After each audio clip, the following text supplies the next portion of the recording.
राम जी ने पूछा, हे भगवान, सम्यक ज्ञान के पश्चात जीवन मुक्त पद में किस प्रकार विश्राम पाते हैं, सो कहो। वशिष्ठ जी बोले, हे राम, संसार तरने की युक्ति को योग कहते हैं। वह युक्ति दो प्रकार की है, एक सम्यक ज्ञान और दूसरी प्राणायाम। फिर राम ने पूछा, हे भगवान, इन दोनों में सुगम कौन है, जिससे दुख भी ना हो और फिर क्षोभ भी ना हो। वशिष्ठ जी बोले, हे राम, यद्यपि दोनों अर्थ योग शब्द के हैं, तथापि योग प्राणवायु के रोकने का ही नाम है। योग और ज्ञान दोनों संसार से तरने के उपाय हैं। इन दोनों का फल एक ही सदाशिव ने कहा है। हे राम, किसी को योग करना कठिन होता है और ज्ञान का निश्चय सुगम होता है, और किसी को ज्ञान का निश्चय कठिन होता है और योग करना सुगम है। यदि मुझसे पूछो तो दोनों में ज्ञान सुगम है, क्योंकि इसमें यत्न और कष्ट थोड़ा है। जानने योग पदार्थ के जानने से फिर सपने में भी भ्रम नहीं होता, क्योंकि वह साक्षीभूत होकर देखता है। जो बुद्धिमान योगीश्वर हैं, उनको भी कुछ यत्न नहीं करना पड़ता, वे स्वाभाविक ही चले जाते हैं और गुरु की युक्ति को समझकर उनका चित्त शांत हो जाता है। हे राम, दोनों की सिद्धि अभ्यास रूप यत्न से होती है। अभ्यास के बिना कुछ नहीं प्राप्त होता। वह ज्ञान तो मैंने तुमसे कहा है, जो हृदय में विराजमान ज्ञेय है, उसको जानना ही ज्ञान है। वह प्राण आपान के रथ पर आरूढ़ है और हृदय रूपी गुहा में स्थित है। हे राम, उस योग का भी क्रम सुनो, वह भी परम सिद्धि के निमित्त है। प्राणवायु जो नासिका और मुख के मार्ग से आती जाती है, उसको रोकने का क्रम कहता हूँ। उससे चित्त का उपशम हो जाता है। वशिष्ठ जी बोले, हे राम, ब्रह्मरूपी आकाश के किसी अणु में यह जगत रूपी स्पंदन आभास फुरा है। जैसे मरुस्थल में सूर्य की किरणों में मृग तृष्णा का जल फुर आता है, वह जगत के कारण भाव को प्राप्त हुआ है। जो ब्रह्म के नाभि कमल से उत्पन्न हुआ है, वही पितामह कहता है। उसका मानस पुत्र श्रेष्ठ आचार्य मैं वशिष्ठ हूँ। नक्षत्र और तारा चक्र में मेरा निवास है और युग युग प्रति मैं वहाँ रहता हूँ। एक समय मैं नक्षत्र चक्र से उड़ा और इंद्र की सभा में गया तो देखा कि वहाँ ऋषिश्वर मुनीश्वर बैठे थे। इतने में नारद आदि चिरंजीवियों का जो प्रसंग चला तो सातातप नाम के एक बुद्धिमान ऋषिश्वर ने कहा कि हे साधो, सब में चिरंजीवी एक है। सुमेरु पर्वत के कोण में पद्म पराग नाम की कंदरा के शिखर पर एक कल्पवृक्ष है। वह महासुंदर और अपनी शोभा से पूर्ण है।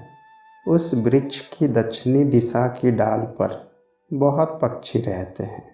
उन पक्षियों में एक महाश्रीमान कौवा रहता है, जिसका नाम भुसुंडी है। वह वीतराग और बुद्धिमान है।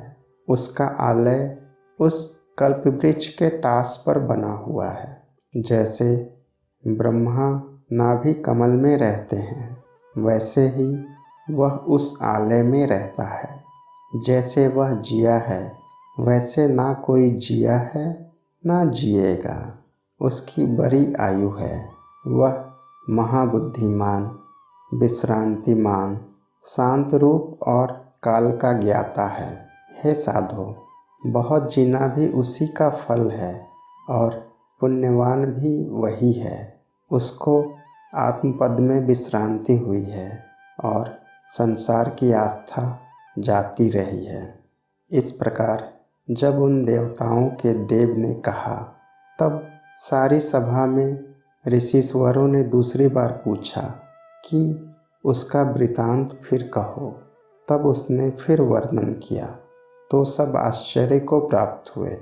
जब यह कथा वार्ता हो चुकी तब सब सभा उठ खड़ी हुई और सब अपने अपने आश्रम को गए। पर मुझे आश्चर्य हुआ कि ऐसे पक्षी को किसी प्रकार देखना चाहिए। ऐसा विचार कर मैं सुमेरु पर्वत की कंदरा की ओर चला और एक क्षण में वहां जा पहुंचा तो क्या देखा कि महाप्रकाश रूप उस कंदरा का शिखर रत्न मणियों से पूर्ण है और उसका गेरू की नाई रंग है। जैसे अग्नि की ज्वाला होती है वैसे ही उसका प्रकाश था। जैसे प्रलय काल में अग्नि की ज्वाला जलती हो, बीच में नीलमणि धूम्र के समान था, ऐसा प्रकाश था। जैसे संध्या के लाल बादल इकट्ठे हुए हो, जैसे योगीश्वरों के ब्रह्मरंध्र से अग्नि निकलकर इकट्ठी हुई हो, या जैसे बरवानल समुद्र से निकलकर मेघ को ग्रहण करने के निमित्त स्थित हुई हो। निदान उसकी महासुंदर रचना थी। वह फल और रत्नमणि संयुक्त प्रकाशमान था। ऊपर गंगा का प्रवाह चला जाता था जो यज्ञोपवीत रूप था। गंधर्व गीत गाते थे, देवियों के रहने के स्थान बने थे और हर्ष उपजाने को महासुंदर लीला के स्थान विधाता ने वहाँ रचे थे। वशिष्ठ जी बोले, हे राम, ऐसे शिखर पर मैंने कल्प वृक्ष देखा। वह महासुंदर फलों से पूर्ण था और रत्न और मणियों के गुच्छे और स्वर्ण की बेलें लगी हुई थी। तारों से दूने फूल देख पड़ते थे। मेघ की बूंदों से दूने पत्ते नजर आते थे और सूर्य की किरणों से दुगने त्रिवर्ग भासते थे, जिनका बिजली की नाई चमत्कार था। मैंने देखा पत्तों पर देवता, विद्याधर और देवियां बैठी थी और अप्सराएं नृत्य और गान करती थी, जैसे भंवरे गुंजार करते फिरते हो। हे राम, रत्नों के गुच्छे और कलियां और मणि के फूल, फल, पत्ते बहुत घने देख पड़ते थे। सब स्थान फूल, फल, गुच्छों से पूर्ण थे और छहों ऋतुओं के फूल, फल वहाँ पाए जाते थे।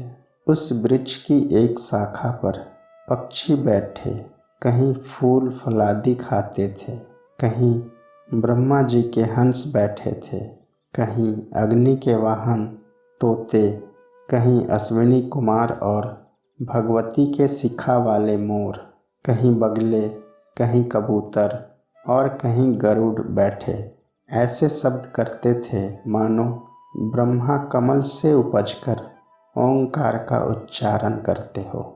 कई ऐसे पक्षी देखे कि उनकी दो दो चोंचें थी। फिर मैं आगे देखने को गया तो जहाँ उस वृक्ष की शाखा थी वहाँ अनेक कौवे बैठे देखे। जैसे महाप्रलय में मेघ लोकालोक पर्वत पर आ बैठते हैं, वैसे ही वहाँ अनेक कौवे अचल बैठे थे। सो सोम, सूर्य, इंद्र, वरुण और कुबेर के यज्ञ की रक्षा करने वाले और पुण्यवान स्त्रियों को प्रसन्नता देने वाले, भर्ता के संदेश पहुँचाने वाले हैं। उनके मध्य में एक महाश्रीमान और कांतिमान कौवा ऊंची ग्रीवा किए हुए बैठा था। जैसे नीलमणि चमकती है वैसे ही उसकी ग्रीवा चमकती थी।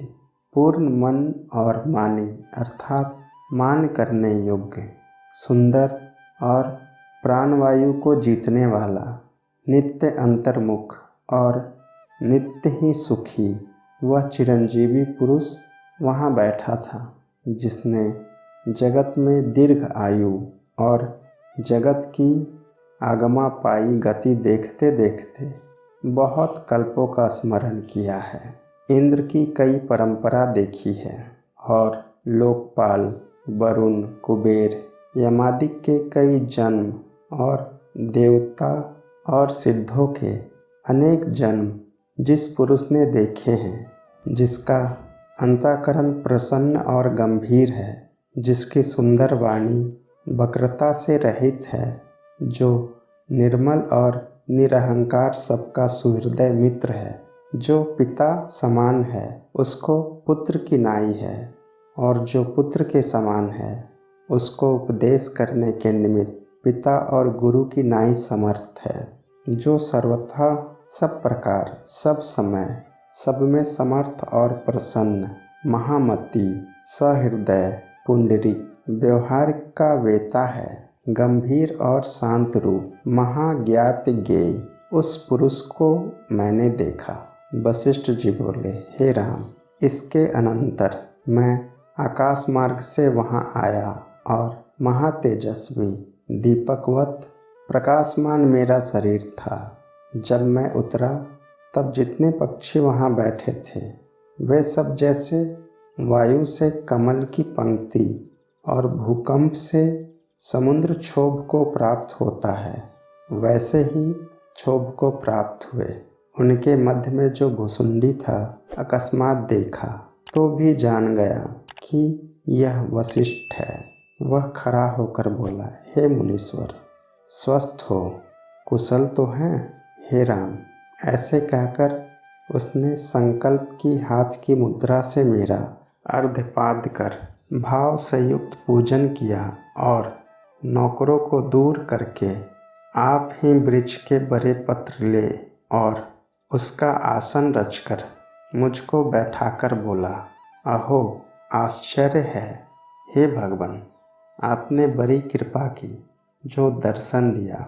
चिर प्रयत्न दर्शन रूपी अमृत से हम वृक्ष सहित पूर्ण हो रहे हैं। हे भगवान, मेरे पुण्य इकट्ठे होकर प्रसन्नता के निमित्त आपको प्रेरित कर ले आए हैं। हे मुनीश्वर, देवता जो पूजने योग्य हैं उनके भी आप पूज्य हो। कृपा करके कहो कि आप किस निमित्त आए हैं और आपका क्या मनोरथ है। आपके चरणों के दर्शन करके मैंने तो सब कुछ जाना है। स्वर्ग की सभा में जब चिरंजीवियों का प्रसंग चला था तब मैं भी शरण में आया था। इससे आप मुझको पवित्र करने आए हैं। अब प्रभु के वचन रूपी अमृत के स्वाद की मुझको इच्छा है। इस निमित्त मैं प्रभु के मुख से कुछ सुनना चाहता हूँ। हे राम, जब इस प्रकार चिरंजीवी भुसुंडी नाम पक्षी ने मुझसे कहा तब मैंने कहा, हे पक्षियों के महाराज, जो कुछ तुमने कहा सो सच है। मैं अभ्यागत तुम्हारे आश्रम पर इस निमित्त आया हूँ कि चिरंजीवियों की कथा चली थी और उसमें तुम्हारा वर्णन हुआ था। तुम मुझको शांत चित्त देख पड़ते हो और मंगल मूर्ति हो। तुम संसार रूपी जाल से निकले हुए दिखते हो।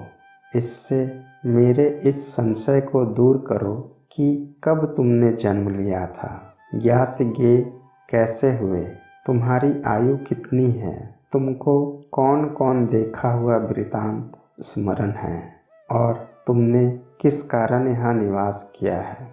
भुसुंडी जी बोले, हे मुनीश्वर, जो कुछ तुमने पूछा है वह सब कहता हूँ। शनै शनै तुम श्रवण करो। तुम तो स्वयं साक्षात प्रभु त्रिलोकी के पूज्य और त्रिकालदर्शी हो, परंतु जो कुछ तुमने आज्ञा की है वह मानने योग्य है।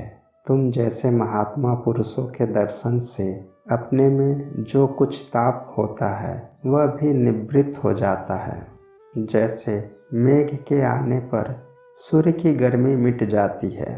भुसुंडी जी बोले, हे मुनीश्वर, इस जगत में सब देवताओं के बड़े देव सदाशिव हैं, जिन्होंने अर्धांगिनी भगवती को शरीर में धारण किया है और जो महासुंदर मूर्ति और त्रिनेत्र हैं। उनकी बड़ी बड़ी जटा है और मस्तक पर चंद्रमा है जिससे अमृत टपकता है। जटा के चहु ओर गंगा फिरती है।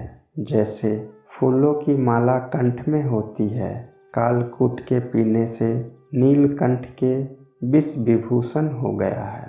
कंठ में मुंडमाला है और सारे शरीर में भस्म लगी हुई है। दिशा उनके वस्त्र हैं, शमशान में गृह है। वह महाशांत रूप विचरते हैं। उनके साथ जो सेना है उसके महाभयानक आकार हैं। किसी के तो रुद्र की नाई 3 नेत्र हैं, किसी का तोते की नाई मुख है, किसी का ऊँट का मुख है, कोई गर्दभ मुख है, किसी का बैल का मुख है। कोई जीवों के हृदय में प्रवेश करके रक्त मांस के भोजन करने वाले हैं। कोई पहाड़ में रहते हैं, कितने ही वन कंदरा और शमशान में रहते हैं। उनके साथ देवियाँ भी ऐसी हैं जिनकी महाभयानक चेष्टा और आचार हैं। उन देवियों में जो मुख्य देवियाँ हैं उनका जिस जिस दिशा में निवास है वह सुनो। जया, विजया, जित और अपराजित। वाम दिशा की ओर तुम्बरु रुद्र के आश्रित है। सिद्धा मुख का, रक्त का और उत्तला भैरव रुद्र के आश्रित है। सब देवियों के मध्य ये अष्टनायिका और सहस्त्र देवियाँ हैं। रुद्राणी, वैष्णवी, ब्राह्मणी, वराही, वायवी, कौमारी, वासवी, सौरी इत्यादि। इनके साथ मिली हुई आकाश में उत्तम देव, किन्नर, गंधर्व, पुरुष, सुर संभव स्त्रियां इनके साथ हुई है।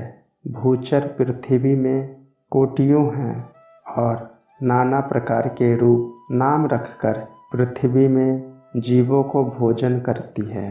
उनके वाहन ऊँट, गदर्भ, काक, वानर, तोते इत्यादि हैं। उन देवियों में कई पशुधर्मिणी हैं जो क्षुद्र कर्म में रत हैं और कई विदित वेद जीवन मुक्त पद में स्थित हैं। उनके मध्य नायिका अलम्बुसा देवी है। जैसे विष्णु का वाहन गरुड़ है वैसे ही उस देवी का वाहन काक है। यह देवी अष्ट सिद्धि के ऐश्वर्य से युक्त है। उन देवियों ने एक समय जगत के पूज्य तुम्बरु और भैरव की पूजा कर विचार किया कि सदाशिव हमसे प्रेम से नहीं बोलते और हमको तुच्छ जानते हैं। इससे हम इनको कुछ अपना प्रभाव दिखावे, क्योंकि प्रभाव दिखाए बिना कोई किसी को नहीं जानता। ऐसे विचार कर उमा को वश करके ले गई और उत्साह करके मद्य इत्यादि भोजन किया। निदान माया के बल से पार्वती को मारकर चावल की नाई पकाया और उनके कुछ पकाए हुए अंग सदाशिव को लिए दिए। तब सदाशिव ने जाना कि मेरी प्यारी पार्वती को इन्होंने मारा है। यह निश्चय करके वह कुपित हुए। तब उन देवियों ने अपने अपने अंग से उमा के अंग निकाले। सौरी ने नेत्र, कौमारी ने नासा और इसी प्रकार सबने अपने अपने अंग निकालकर वैसे ही पार्वती की मूर्ति ला दी और नए सिरे से विवाह कर दिया। तब सदाशिव प्रसन्न हुए। सब जगह उत्साह और आनंद हुआ और सब देवियां अपने अपने स्थान को गई। चंद्र नाम का काक जो अलम्बुसा देवी का वाहन था, उसने ब्राह्मणी की हंसनी के साथ क्रीड़ा की। इससे मेरी उत्पत्ति हुई। निदान वह हंसनी ब्राह्मणी के पास गई।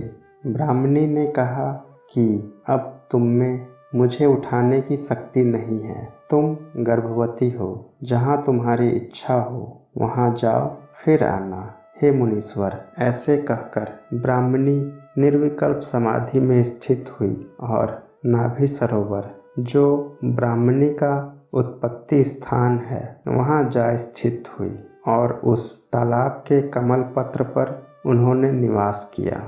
जब कुछ काल व्यतीत हुआ तब उन हंसनियों ने 3-3 अंडे दिए। जैसे बेल से अंकुर उत्पन्न होता है, वैसे ही उनसे 21 अंडे क्रम से उत्पन्न हुए। कुछ काल उपरांत जब उनको फोड़ा तो उन अंडों से हमारे अंग उत्पन्न हुए और क्रमशः जब हम बड़े हो उड़ने योग्य हुए तब माता हमको ब्राह्मणी के पास ले गई। उनके आगे हमने मस्तक टेका। तब ब्राह्मणी ने, जो कि उसी समय समाधि से उठी थी, हमको देखकर कृपा करके हमारे सिर पर हाथ रखा। उसके हाथ रखने से हमारी अविद्या नष्ट हो गई और हमारा मन तृप्त और शांत रूप हो गया और हम जीवन मुक्त पद में स्थित हुए।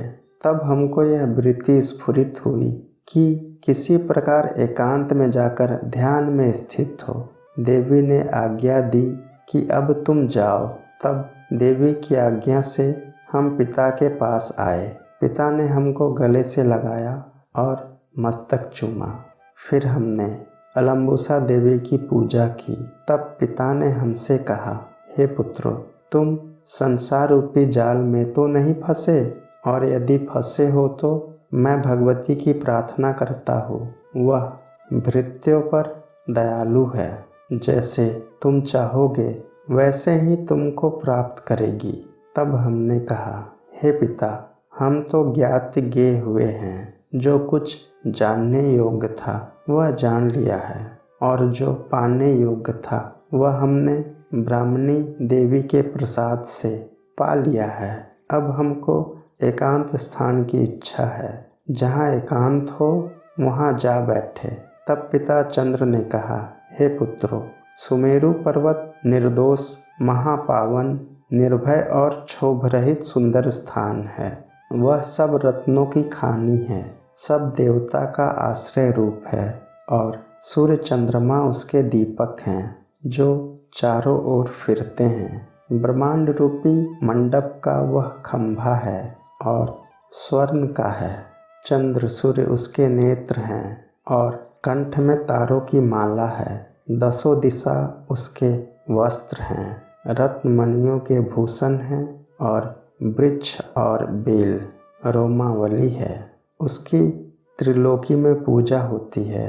वह 16 सहस्त्र योजन पाताल में है, जहाँ नाग और दैत्य उसकी पूजा करते हैं।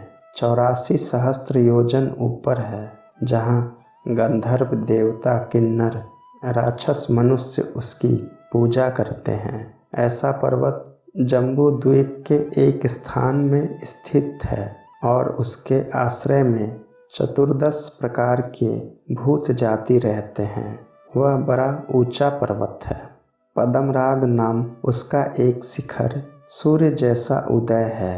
शिखर पर एक बड़ा कल्प वृक्ष है जो मानो जगत रूपी शिखर का प्रतिबिंब है। उस कल्प वृक्ष की दक्षिण दिशा की ओर जो डाल है उसमें महारत्न के गुच्छे, स्वर्ण के पत्ते और चंद्रमा के बिंब जैसे फूल हैं। सघन और रमणीय गुच्छे लगे हैं। वहाँ एक आलय बना हुआ है। वहाँ मैं भी पहले रह आया हूँ। जब देवी जी समाधि में स्थित हुई थी तब मैं वहाँ आलय बनाकर रहा था। चिंतामणि की उसमें सलाका लगी है और वह महारत्नों से बना है। वहाँ जाकर तुम निवास करो। वहाँ और कौवों के बच्चे भी रहते हैं जिनका हृदय आत्मज्ञान से शांत है और बाहर से भी वे शांत हैं। तुमको वहाँ भोग भी है और मोक्ष भी है। हे वशिष्ठ जी, जब इस प्रकार पिता ने हमसे कहा तब हम सबने पिता के चरण छुए और पिता ने हमारा मस्तक चूमा। निदान हम विंध्याचल पर्वत से उड़े और आकाश मार्ग से मेघ, नक्षत्र चक्र और लोकांतर होकर ब्रह्मलोक में पहुँच देवी जी को प्रणाम किया। उन्होंने भली प्रकार हमारे ऊपर कृपा दृष्टि की, दया और स्नेह सहित गले लगाया और मस्तक चूमा। हम भी माथा टेककर सुमेरु को चले और सूर्य और चंद्रमा के लोक और तारागण, लोकपाल और देवताओं के लोक मेघ और पवन के स्थान को लांघकर सुमेरु पर्वत के कल्प वृक्ष पर पहुँचे। हे मुनीश्वर, इस प्रकार हम उपजे और जिससे ज्ञान प्राप्त हुए हैं, जिस प्रकार यहाँ आकर रहे हैं, वह सब समाचार हमने तुम्हारे आगे संपूर्ण रूप से कहा।